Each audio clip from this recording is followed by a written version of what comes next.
Good morning बच्चों। 11वीं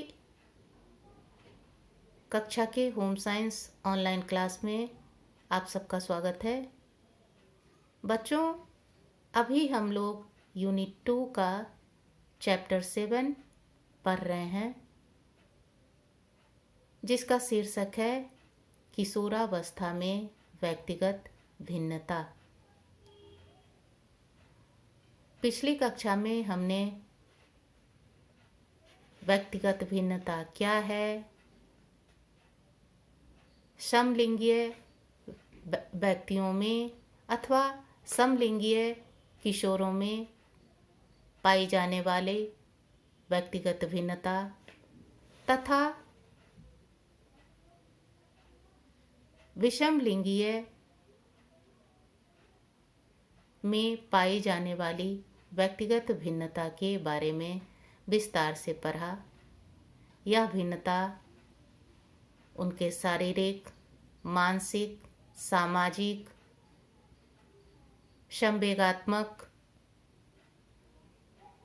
तथा रुचि संबंधी गुणों में पाई जाती है, जिस पर हमने विस्तार से चर्चा की। आज हम लोग प्राक परिपक्व और पश्च परिपक्व के बीच पाई जाने वाली भिन्नताओं के बारे में पढ़ेंगे। बच्चों, वैसे बालक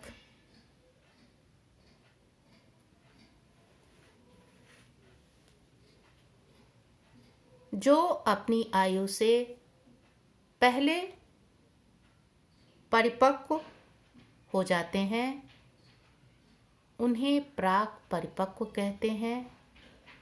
और वैसे बालक जो अपनी आयु के अन्य सदस्यों से बाद में परिपक्व होते हैं, उन्हें पश्च परिपक्व कहते हैं।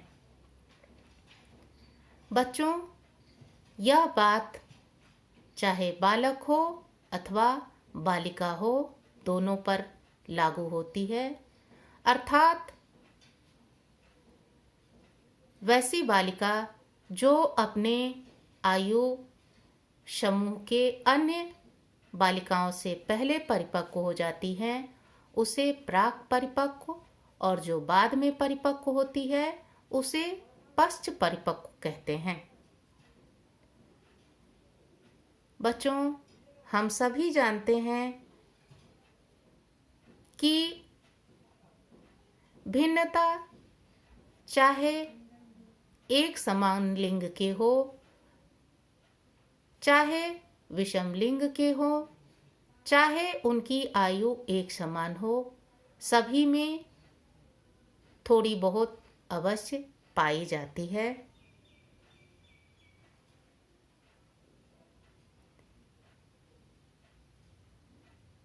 बालक तथा बालिकाओं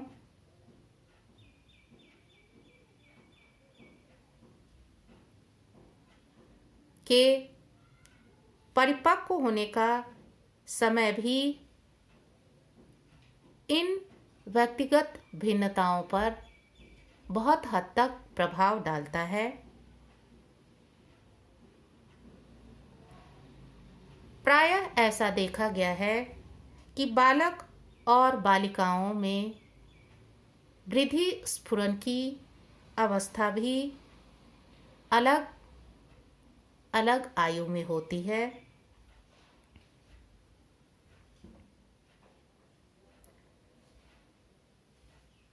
ऐसा माना गया है कि यौवनारंभ का समय 10 से 13 वर्ष के बीच हो सकता है। अर्थात 10 से 13 वर्ष के बीच में बालक अथवा बालिका वृद्धि स्फुरण की अवस्था से गुजर सकते हैं।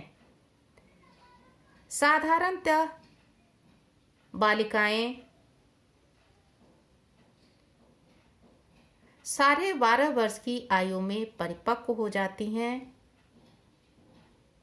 और बालक 14 से साढ़े 15 वर्ष की आयु में परिपक्व होते हैं।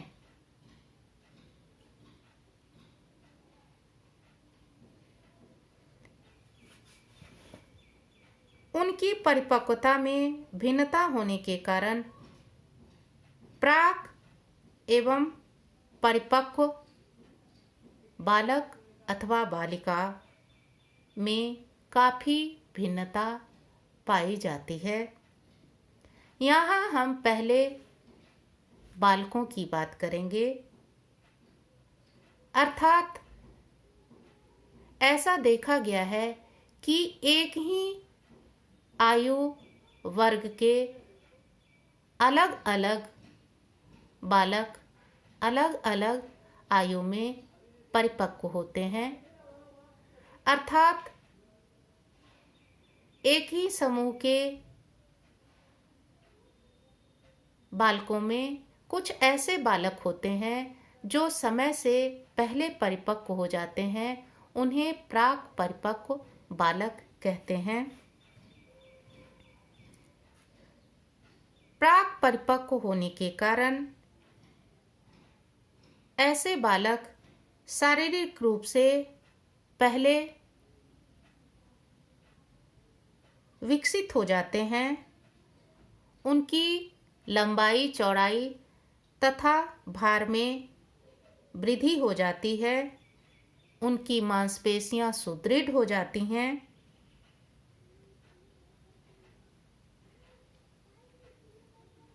शारीरिक रूप से सक्षम और सुदृढ़ हो जाने के कारण ऐसे बालक शारीरिक क्रियाकलाप और खेल कूद के कार्यक्रमों में बढ़ चढ़कर हिस्सा लेते हैं और उसमें अपनी चुस्ती तथा फुर्ती दिखाते हैं। यद्यपि शुरू में प्राक परिपक्व बालकों को कुछ मानसिक कठिनाइयों का सामना करना पड़ता है, क्योंकि अपने समूह के अन्य सदस्य को जस का तस पाकर और अपने शरीर में हो रहे परिवर्तन को देखकर वह घबरा जाता है।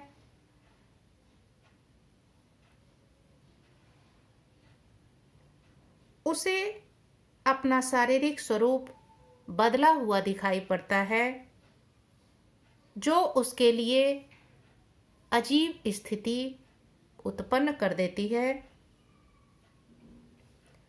लेकिन धीरे धीरे वह इसका अभ्यस्त हो जाता है और उसके अंदर आत्मविश्वास आ जाता है। वह अपनी शारीरिक बनावट को लेकर संतुष्ट हो जाता है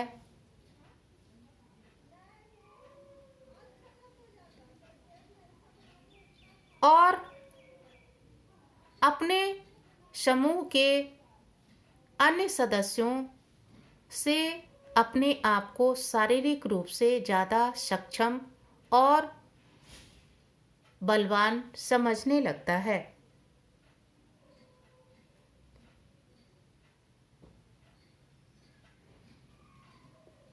घर तथा परिवार में भी उसके साथ एक वयस्क के समान व्यवहार होने लगता है। उसे बड़ों की तरह उत्तरदायित्व दिया जाता है, जिसे वह भली प्रकार निभाने की कोशिश भी करने लगता है।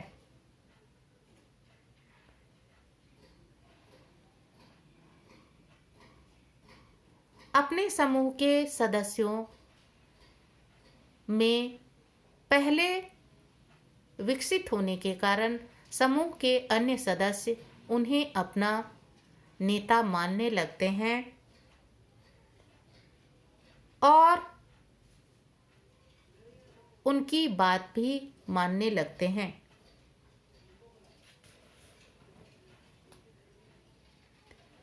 दूसरी ओर वैसे बालक जो देर से परिपक्व होते हैं,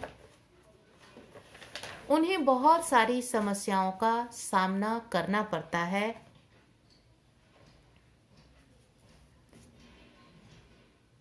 घर तथा समाज के लोग अभी भी उनके साथ बच्चों जैसा व्यवहार करते हैं और उन्हें एक बालक बालक की तरह ही महत्व भी दिया जाता है। उसे अपनी क्षमता प्रदर्शित करने का मौका नहीं मिलता है।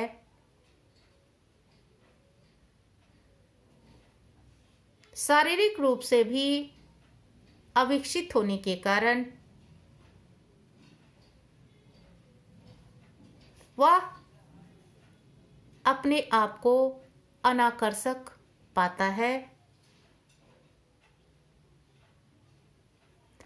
वह अपने शारीरिक विकास के प्रति चिंतित रहने लगता है।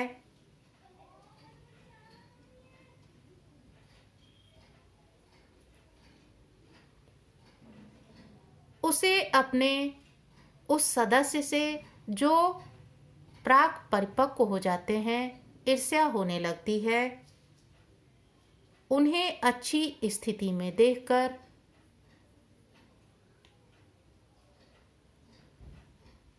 उन्हें एक नेता के रूप में देखकर उसे दुख होता है। वह अंतर्मुखी हो जाता है और चिड़चिड़े स्वभाव का भी हो जाता है। दूसरी ओर जब हम बालिकाओं की बात करते हैं तो वैसी बालिकाएं जिनका मासिक धर्म समय से पहले शुरू हो जाता है उसे प्राक परिपक्व बालिका कहा जाता है। इतना ही नहीं, उनमें द्वितीय यौन विशेषताएं भी आनी शुरू हो जाती हैं, जबकि उनकी आयु के अन्य लड़कियों के साथ यह बात नहीं होती है।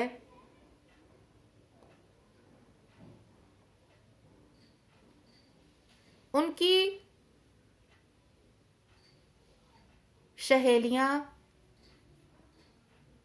उसके शरीर की लंबाई चौड़ाई तथा वजन को देखकर असमंजस में पड़ जाती हैं कि उसके शरीर में ऐसा परिवर्तन क्यों आ रहा है। प्राक परिपक्व बालिकाओं की स्थिति ज़्यादा अच्छी नहीं होती है, क्योंकि उनके समूह की अन्य बालिकाएं उसे अपने से बड़ा समझने लगती हैं। उसके शरीर में हो रहे परिवर्तनों को देखकर उससे दूरी बनाने लगती है। अर्थात जो बालिका प्राक परिपक्व होती हैं वह अपने आप को अलग थलग और अकेला महसूस करने लगती हैं। इतना ही नहीं, समय से पूर्व मासिक धर्म शुरू हो जाता है, जो एक बालिका के लिए बड़ा ही कष्टकर स्थिति होता है।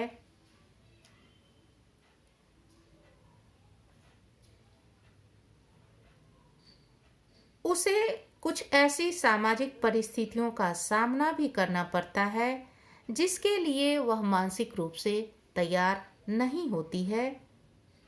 इस कारण वह घुटन, तनाव और दुविधा की स्थिति में रहती है।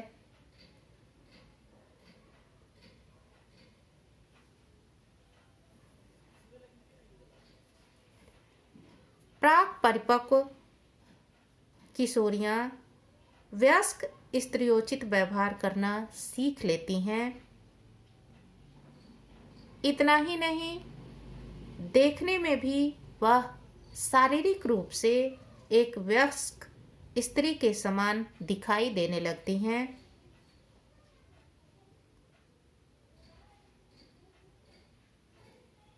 इसके ठीक विपरीत वैसी बालिकाएं जो पश्च परिपक्व होती हैं, अर्थात जो देर से परिपक्व होती हैं,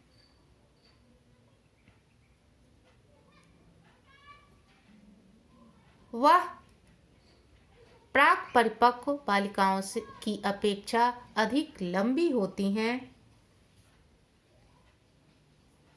और उनका शरीर स्त्रियोचित एवं सुगठित होता है।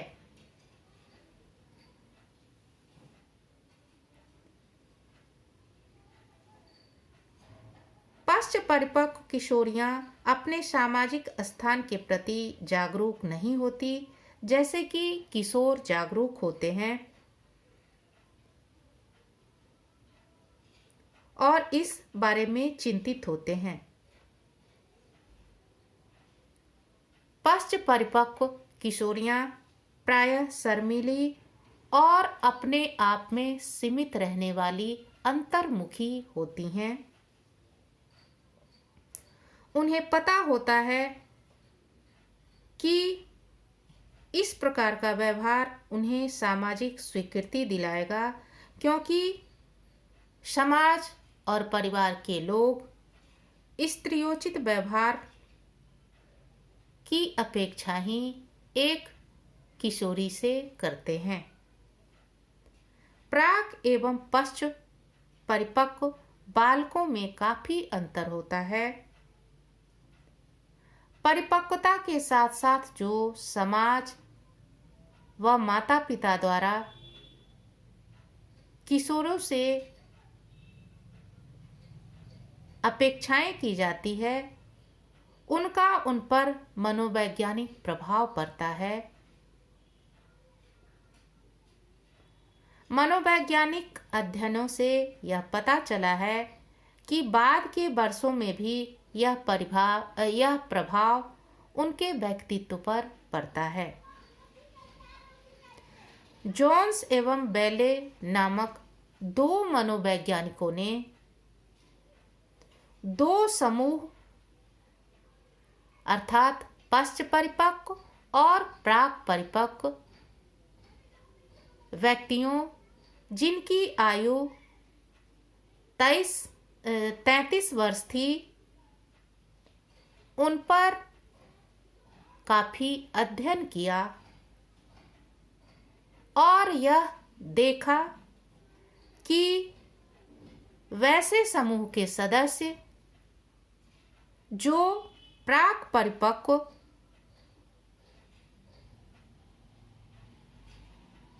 थे, अपने समूह में लोकप्रिय एवं नेतृत्व के गुणों से परिपूर्ण थे। समाज तथा आसपास के लोग उनसे सलाह लेते थे। इतना ही नहीं, ये लोग स्नेही, सहयोगात्मक और कर्मठ भी थे। दूसरी ओर वैसे समूह के सदस्य जो पश्च परिपक्व थे, लोग उनकी भी सलाह लेते थे, परंतु सीमित मात्रा में। इतना ही नहीं, ऐसे लोग स्वभाव के जिद्दी, छोटी छोटी बातों पर बुरा मानने वाले और तुरंत उत्तेजित होने वाले थे। उन्होंने यह अध्ययन एक बार और किया जब उन लोगों की आयु 38 वर्ष की हो गई, तब भी दोनों समूह के सदस्यों अर्थात पश्च परिपक्व और प्राक परिपक्व व्यक्तियों के समूह का निष्कर्ष वही निकला।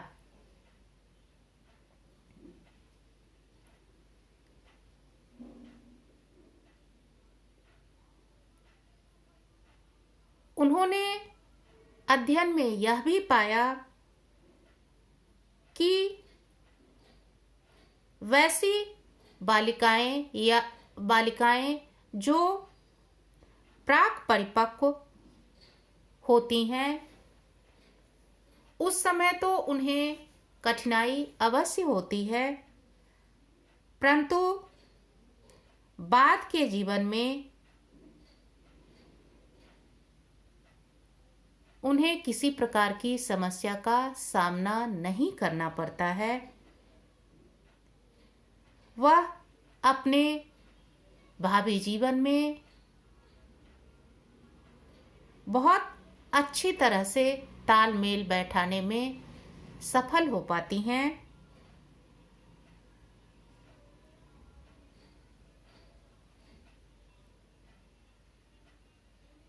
इस प्रकार हम देखते हैं कि प्राक परिपक्व बालक अथवा बालिका एक ही समान के होते हुए भी उनमें काफी भिन्नता पाई जाती है। यह भिन्नता चाहे वृद्धि स्फुरन की अवस्था में देखने को मिले, चाहे परिपक्व होने की अवस्था में देखने को मिले, अथवा बाद की स्थिति में देखने को मिले। अर्थात भिन्नता किसी भी अवस्था में अवश्य ही देखने को मिलती है। एक ही आयु के बालक तथा बालिका में वृद्धि स्फुरन अलग अलग समय पर होता है। लड़कियों में वृद्धि स्फुरन पहले होता है और लड़कों में बाद में होता है। परिपक्वता की बात करें तो यहाँ भी लड़कियां लड़कों से पहले परिपक्व हो जाती हैं। यदि बालिकाओं की बात करें तो कुछ बालिकाएं समय से पूर्व परिपक्व हो जाती हैं और कुछ बालिकाएं समय के बाद परिपक्व होती हैं।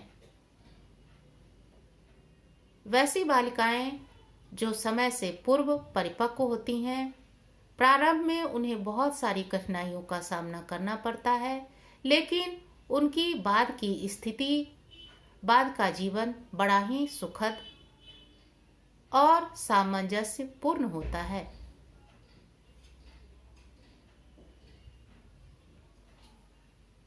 बालकों में भी परिपक्वता की अवस्था अलग अलग होती है। कुछ बालक समय से पूर्व परिपक्व हो जाते हैं, अर्थात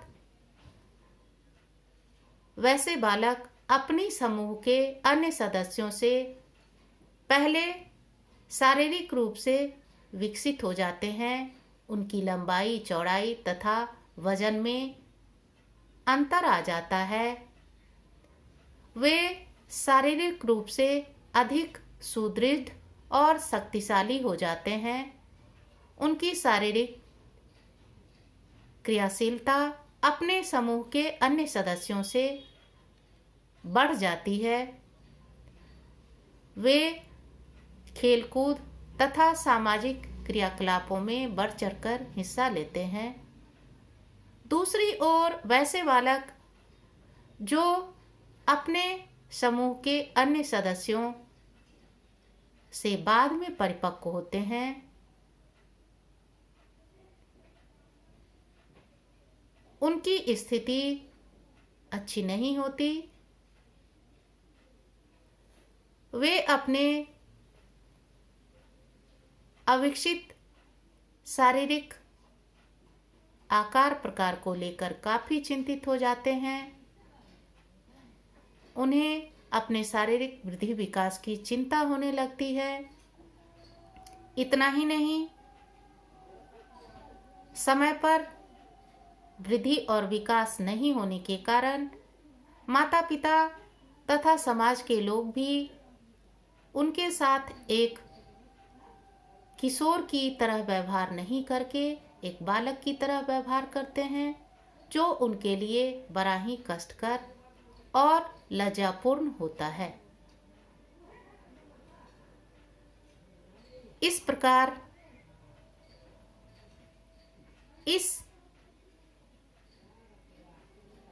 अब तक हमने यह देखा कि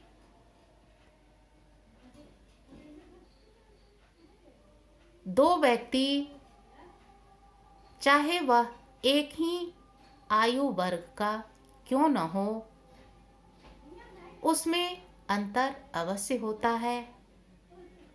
यह अंतर विभिन्न स्थिति और परिस्थिति में देखने को मिलता है। धन्यवाद।